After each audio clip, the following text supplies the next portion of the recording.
What is up, Packer fans? Happy Saturday. Welcome into an all-new episode of the Pack a Day podcast. I'm your host, Andy Herman. You can follow me on Twitter at Andy Herman NFL. Thanks so much for being here. Make sure to like, subscribe, comment, give those 5-star reviews. Always appreciate that a ton. Today, we're going to be going over sort of one last look at this Packers roster, position by position, as we are ever so close to free agency, and look at specifically what does Green Bay still need to do to upgrade this roster. Now, we've gone over Green Bay's biggest needs from top to bottom and things like that, but I want to go over what this depth chart looks like today, and then specifically, where would you like to make upgrades and changes at each of these position groups? Is there a position that just needs a couple special teams players? Does it need a complete overhaul? Does it need a number one player at that particular position? We're going to go one for one or one by one in each of those positions, look at what the state of the position is right now, a day and a half before the start of free agency. And then after that, what do they potentially need to add?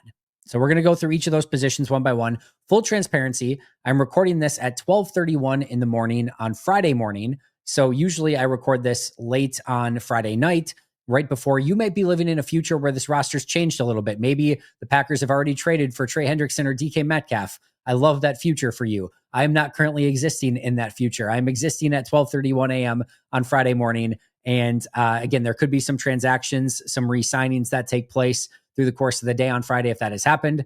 My apologies. I do not know that right now. And that's why I'm not discussing it with you. But we'll get into our topic nonetheless. And we're going to start, again, one by one. We're going to start at quarterback. Quarterback is fairly simple. Jordan Love, Malik Willis, Sean Clifford is the state of your roster right now. So what does Green Bay need to do at that particular position? You might say, well, nothing.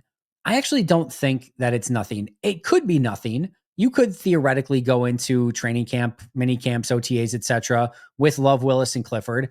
I think you're going to want at least one more arm for mini camp and OTAs and those sort of things. Like, I think you probably want 4. Maybe in training camp, you narrow it to 3. I think in an ideal world, you would get one more sort of lottery ticket quarterback. I'm talking probably somewhere 5th, 6th, 7th round, maybe undrafted free agent, but probably 5th, 6th, 7th round, where you take a flyer on a QB, maybe you hit on the next Brady, maybe you hit on the next Purdy, you probably hit on the next Brett Hundley, something like that, but you still take a chance at it.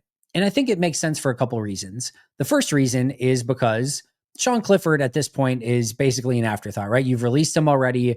The odds that Sean Clifford takes this enormous jump this season, probably not great. He's probably not, ready to step up in any real way should you need him this year. And any sort of thought that he has this bright future ahead of him is probably already kind of that the chip has sailed a bit already, right?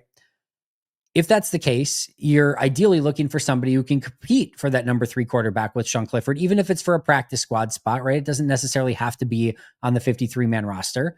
And then above and beyond that, you start looking ahead to 2026. Jordan Love's still going to be here, but Malik Willis probably will not be.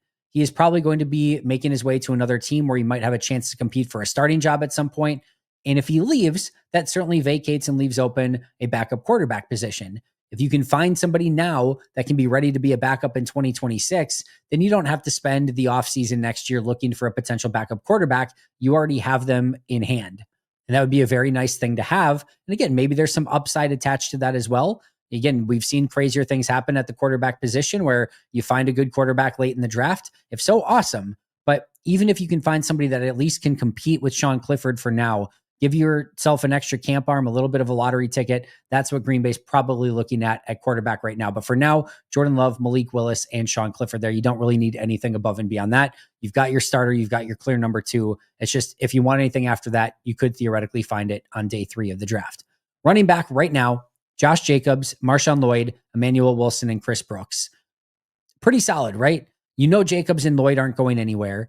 And then the question is going to be, really, do you keep 3 running backs or 4? If you keep 3, Wilson and Brooks are in for quite the battle for that number 3 spot. If you keep 4, they both make it, or you have some additional competition that comes in.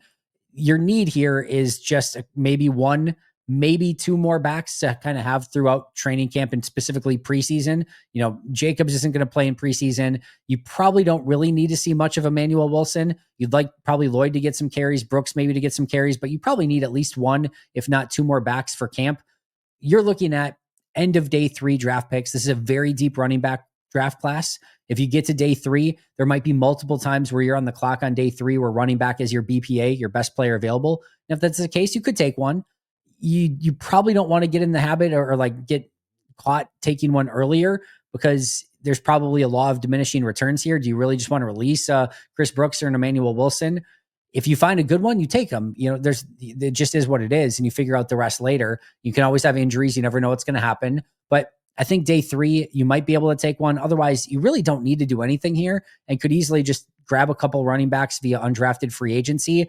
See if you get a, Tyler Goodson or somebody that maybe impresses for a little bit, but they don't need to do anything here. And I think you're probably looking at late day 3, undrafted free agent types only at running back.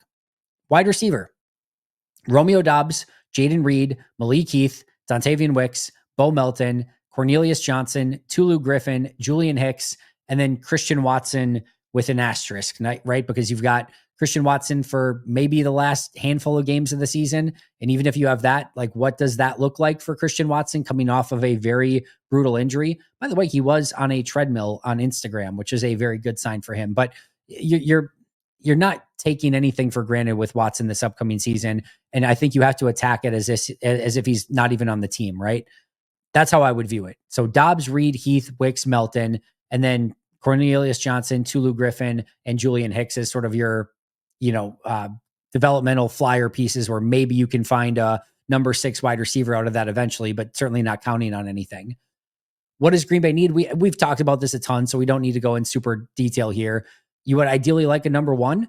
So you get that number 1 to solidify the spot, and then Doubs, Reed, Heath, Wicks, Melton, the rest of that group kind of underneath it sort of solidifies itself. Now, maybe you need to trade one of those wide receivers to get that number 1. If it's a DK Metcalf, that's within the realm of possibility. And then a field stretcher as well. Doubs is not a field stretcher. Reed can be from time to time, but from that slot position, you kind of need an outside field stretcher as well. Malik Heath is not. Wicks is not. Melton, you would think would be with maybe the 4.3 speed, but he has not really shown that ability to do that so far. And you're certainly not counting on Cornelius Johnson, Tulu Griffin, or Julian Hicks to be that either. So you need that field stretcher. You would like that true number 1 wide receiver. Maybe you can get all of it in DK Metcalf. Maybe you can get some of it in Devontae Adams. Maybe you get the field stretcher in more of a cheaper free agent like an MVS, something like that. Or maybe you look in the draft, but that's ideally what you would like. If you're putting together your ideal team, probably a number 1 field stretcher, or a number 1 and a field stretcher, or at least a field stretcher, and then maybe somebody else steps him into that number 1 role. But that's what you're looking for right now. And then you kind of move everyone down. If you get that number 1 guy, then again, whether Jaden Reed's your 2 and Doubs is your 3, Wicks is your 4, Heath is your 5, Melton's your 6, or something in that range, that kind of makes everything look a little bit better at that point in time. So that's what you're looking at wide receiver. Tight end right now, Tucker Kraft, Luke Musgrave, Ben Sims. I'm putting John Fitzpatrick on here. He's a restricted free agent. I would be stunned if they tender him as a restricted free agent. They're not going to pay him $3 million or whatever the restricted free agent tender is. I think they do not tender him. He becomes an unrestricted free agent and they bring him back. I think he's likely, but we'll just push him to the side for now. So Tucker Kraft, Luke Musgrave, Ben Sims, Messiah Swinson, and Johnny Lumpkin are your 5 tight ends under contract at the moment. What are your needs here? You don't really need a 1. You don't really need a 2. You've got an overall tight end in Kraft. You've got a receiving type tight end in Musgrave, although I think this is going to be a big season for Musgrave, meaning he needs to show out a little bit more. He has not proven himself in the first 2 seasons. What you're looking for here is potentially a blocking tight end. You don't really have a true blocking tight end. Sims has done a little bit of it. Fitzpatrick's done a little bit of it, but you don't have that true, really great blocking tight end. And then you just like some competition for that number 3 spot. Ben Sims had a real golden opportunity last year with Musgrave out to kind of take that spot, and he didn't do much with it. By the end of the year, Fitzpatrick had kind of supplanted him, and Sims was inactive at the end of the year.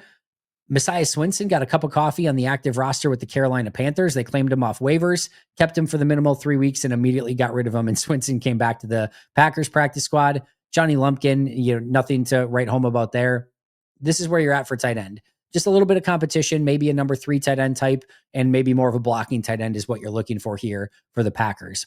Offensive line, you've got Rasheed Walker, Elton Jenkins, Sean Ryan, Jordan Morgan, and Zach Tom right now is kind of your penciled in 5 starters. We'll see what happens with Josh Myers. Kadeem Telfort, Jacob Monk, Travis Glover, as your kind of three primary backups. You got Donovan Jennings, who was a UDFA last year, who I think a lot of people were excited about, myself included, that maybe he could make a team. We'll see if he can maybe do that this year. And then Marquise Hayes and Trey Hill as well. What you're looking for along the offensive line for Green Bay, frontline competition. You probably don't need to go out and get a big time free agent here. You're not necessarily in need of like a first round offensive lineman, but you'd love competition. You would love for maybe a Sean Ryan or a Jordan Morgan or a Rasheed Walker to have some pressure on him, to have to go out and perform. And I think competition would be a really good thing there. And then I think the other thing is just better depth. You know, this last playoff game when you had a couple guys go down and all of a sudden Kadeem Telford and Travis Glover had to go in, it didn't look so great. Andre Dillard's a free agent as well. And I think you definitely need some depth there. You need some competition, even some frontline competition. Then the other thing too is some potential 2026 starters. You can look at that as well. Rasheed Walker, unrestricted free agent. Elton Jenkins can save $20 million on his contract if you want to move on from that. Sean Ryan, unrestricted free agent. Zach Tom, unrestricted free agent. You could potentially need some starters next year, depending on how that all goes.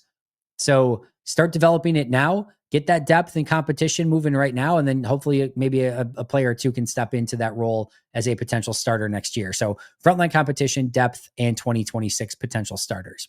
Defensive end, you've got Rashawn Gary, Kingsley Enagbare, LVN, Brenton Cox, Aaron Mosby. He's a exclusive rights free agent, but we're just throwing those on here because those are no-brainers.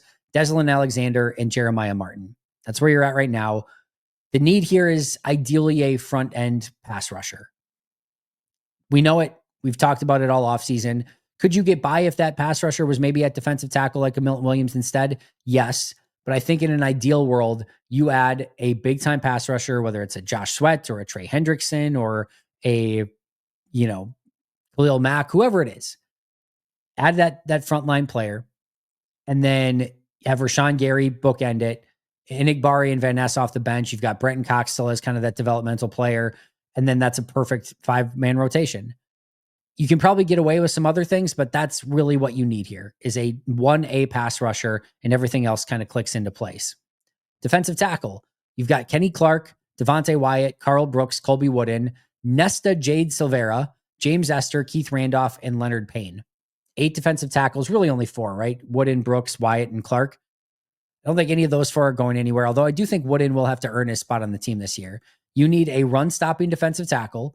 I'm not saying it necessarily has to be this big lumbering nose tackle, but you need at least one more run stopper to go with Kenny Clark, just like they had TJ Slayton. It could be Slayton again, but they need it in some capacity. Frontline pass rusher at defensive tackle. They don't have that guy. Maybe could Carl Brooks or Devontae Wyatt turn into it? Could Kenny Clark maybe turn back time a little bit? Maybe, but you'd still love another pass rusher here. And then 2026 future starters here as well.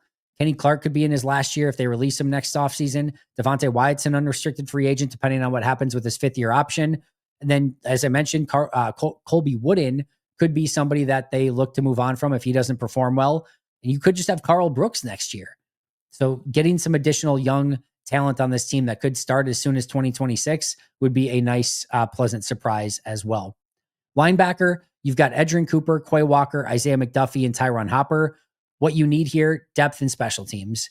Maybe a flyer late in the draft, maybe an Eric Wilson, but probably some sort of, kind of vet minimum type of deals or late round draft picks that can fill in, maybe give you, again, a lottery ticket. Somebody who could step up if need be, but more depth and, again, special teams ability here is what you're looking at linebacker. Corner, I have Jair Alexander very heavily in, quotation marks or with an asterisk next to it. I think we can all agree Jair's not going to be back. So you have Keyshawn Nixon, Carrington Valentine, Kamal Haddon, Caleb Hayes, and Isaiah Dunn. Nixon, Valentine, Haddon, Caleb Hayes, and Isaiah Dunn. And really here, you're looking at Nixon and Valentine. It's kind of all you have. So you need depth, you need competition, and you need a frontline starter. Like, at least theoretically. Could you get by with Valentine and Nixon as your outside corners? Sure. But man, you really want some top flight competition there, or maybe even somebody who can come in and be a number 1 corner. Like, in an ideal world, you want a number 1. Nixon probably goes to your number 2. Valentine's your first guy up off the bench. And then you've got some depth after that. And then you're going to need some other depth beyond it, whether it's bringing guys back like Valentine or Rochelle, or whether it's, draft picks. You need some more depth and competition at corner in totality. Simple as that. The nickel position, and yes, I'm labeling that different because you've got Javon Bullard, who's in between now. I'm just putting Javon Bullard as a nickel and then Kalen King as a nickel, where he practiced primarily this past year. I think for the most part here, you feel good about it. What I will say is you need that competition or depth or another starter at corner so that if you want to, if you need to, Keyshawn can then kick back inside. It's not necessarily something you want because I think Nixon has shown he's better on the outside than on the inside. But if you get that other starter at corner in a pinch, if you need to, if Bullard goes out for some reason, then you could put and move Nixon in the slot and then just put your new corner and Valentine on the outside. So I don't think you actually need any sort of slot corner, but getting another starter on the outside gives you Keyshawn Nixon there. That's what I would look at there. Safety, Xavier McKinney, Evan Williams, Katano Ladapo, Zane Anderson, and Omar Brown. And then, of course, Javon Bullard as well. He can always go back there. But I think you just focus him in the slot, quite frankly. And then McKinney, Williams, Oladapo, Zane Anderson, and Omar Brown is enough depth. That's all you need. You don't even need Bullard in the rotation at that point. You need nothing here. Maybe 1 to 2 UDFA bodies just to kind of get you through training camp and stuff. But your safety group is set. You don't need to do anything. It's really remarkable from where that group was 2 years ago to where it is now. I mean, they can start McKinney, Bullard, Evan Williams, Katano Ladapo, even Zane Anderson. Like, I think all 5 of those could legitimately start, which is a really crazy thing to say at safety. Like, they are in a great spot. Not to mention Oladapo and Zane Anderson can be core special teams players. Bullard plays out there. Even McKinney and Williams play on teams. Like, this is a really good spot. And I like Omar Brown too. As like if he's your like number 6 safety, you're in a great spot. I liked him enough to I think like he could be a 53-man guy at some point. So yeah, I'm all the way there at safety. I don't think you really need to do anything other than just a couple bodies to get you through training camp. Kicker, you've got Brandon McManus and Alex Hale. Don't need to do anything. Punter, you've got Daniel Whalen. Don't need to do anything. Long snapper, you've got Matt Orzik. The only thing you could really potentially do here is maybe bring in some competition for Matt Orzik. I think I'd rather just let Orzik work with McManus and Whalen all offseason. Don't even mess with it. Just let them work together. Get that group like functioning in every way possible and imaginable, and don't really tinker with it. I think that would be your sort of best way to go over that position. So if we just kind of recap it, quarterback, number 3 backup type quarterback, maybe for 2026 type. Running back, day 3 draft pick, undrafted free agent, something just to kind of fill out your roster, maybe give you a little bit more competition there. Wide receiver, a field stretcher, or a true number 1 wide receiver, maybe both, but probably one or the other. Tight end, or maybe one in the same. Tight end, a blocking tight end in competition for that number 3 tight end spot. Offensive line, some frontline competition, depth, and some potential 2026 starters. Defensive end, a frontline pass rusher. Defensive tackle, a run-stopping defensive tackle, ideally a frontline pass rusher, and maybe against some 2026 starters. Linebacker, just some upside depth pieces in special teams. Corner, depth, competition, and maybe even a frontline starter at corner. Nickel, you're probably good as long as you have Keyshawn Nixon that can move inside, meaning you probably need another starting corner on the outside in that situation. Safety, just 2 camp bodies. Special teams, maybe a competition for Matt Orzik, but probably just nothing there. And that's it. Overall, your needs are just top end talent, right? We've talked about it all offseason. Nothing more earth shattering here. They brought back McManus already. They brought back Isaiah McDuffie. This team is good. They can go and play a game right now, especially now that McDuffie and McManus are back as well. You could easily, right? Jordan Love at quarterback, Malik Willis is the backup, Jacobs, Lloyd, and Wilson at running back, Dobbs, Reed, Wicks, Melton, and Heath at wide receiver, Kraft and Musgrave at tight end, Walker, Jenkins, Ryan, Morgan, Tom on the offensive line, Gary and LVN at the ends, Clark and Wyatt at defensive tackles, Cooper and Quay at linebacker with Nixon, Valentine, and Bullard at corner, Xavier McKinney, Evan Williams at safety, McManus at kicker, Whalen at punter, Orzik at long snapper. Like that's your team. Like that's a starting caliber. I'm not saying it's a Super Bowl winning team, but like you've got a team of starters all throughout that. What you need, still top end talent. Some depth, some competition at some places, but that's where Green Bay's roster stands as we are ever so close to the legal tampering period, which is an oxymoron. It's a stupid name. They need to rename it, but I digress. It's a good roster. It's not a great roster. They need growth. They need top end talent. They need everything they can to go and compete with those best of the best teams in the NFL. See if Goody can have that sense of urgency and make the upgrades needed. That's going to do it for me today. Thank you so much for joining me. Shout out to our All-Pro and Hall of Fame members, Most Hated Minnesotan, PJ Wynn, John Wild, Brandon Paletta, Jennifer Wright, Boom Handle, Donald Lee, Lori Lord, Baby QB, David McCluskey, Donald Decker, Alex Wong, Arnaldo Espinoza, Peter Ataka, Jay Zimmerman, B. Brown, Puerto Rican Packer, Dan Gesford, Step Keat, Dylan Pat Scott, Bobby Santoro, SoCal Pack, Chris Rager, Izzy Roberts, Ian Ewing, Razul Douglas Time, and Jake Koner. I'll see you guys tomorrow, but until next time, and as always, go Pack Go.